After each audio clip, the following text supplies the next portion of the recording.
사랑하는 여러분 안녕하세요. 오늘도 기가 막히게 좋은 아침입니다. 저는 신도림에 위치한 나눔교회 안경민 목사입니다.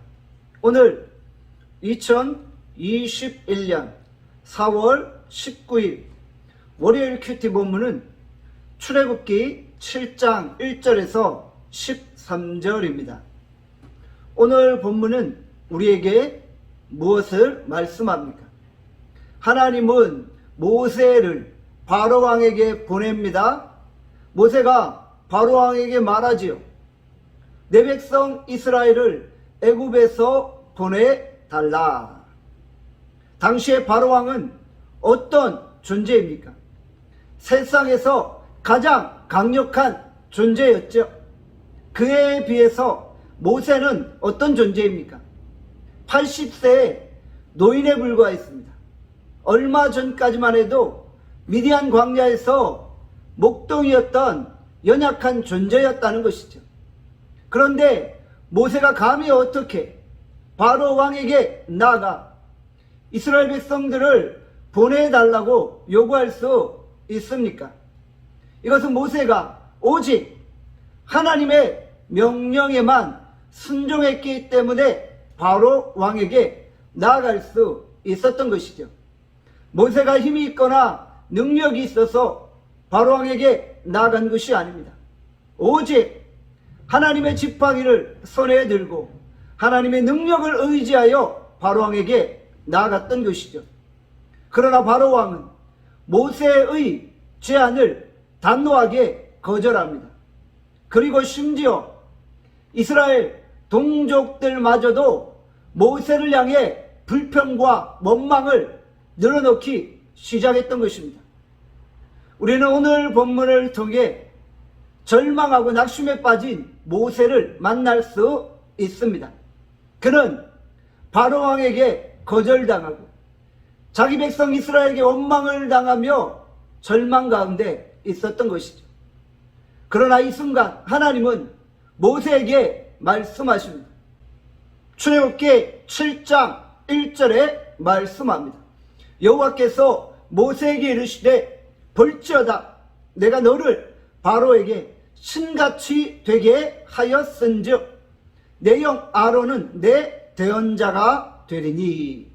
하나님은 모세가 바로 왕에게 신같은 존재가 되고 아론은 바로 왕에게 신의 대변자가 될 것이라고 말씀하신 것입니다. 바로가 강력한 왕이라면 모세는 신이 되었던 것입니다.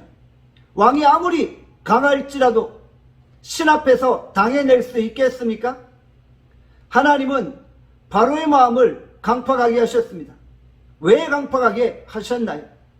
하나님은 애굽을 심판하셔야 했고 애굽을 통해 온 세상에 하나님만이 참 신이심을 선언하게 하신 것입니다.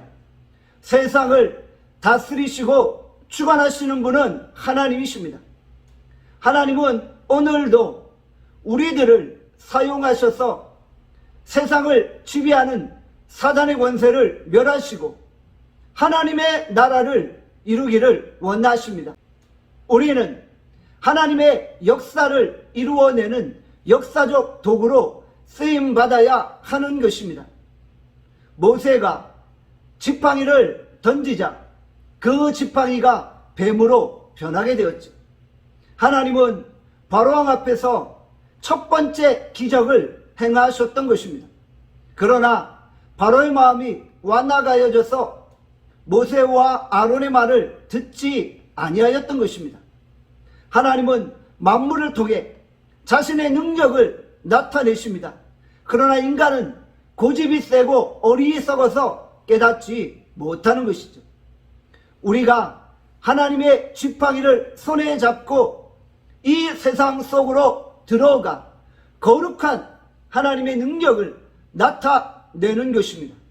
우리가 깨닫지 못하는 이 세상 속에서 하나님의 사람으로 하나님의 살아계심을 선포하고 나타낼 수 있어야 하는 것입니다. 오늘 하나님은 우리에게 영적인 권위와 권능을 허락하셨습니다.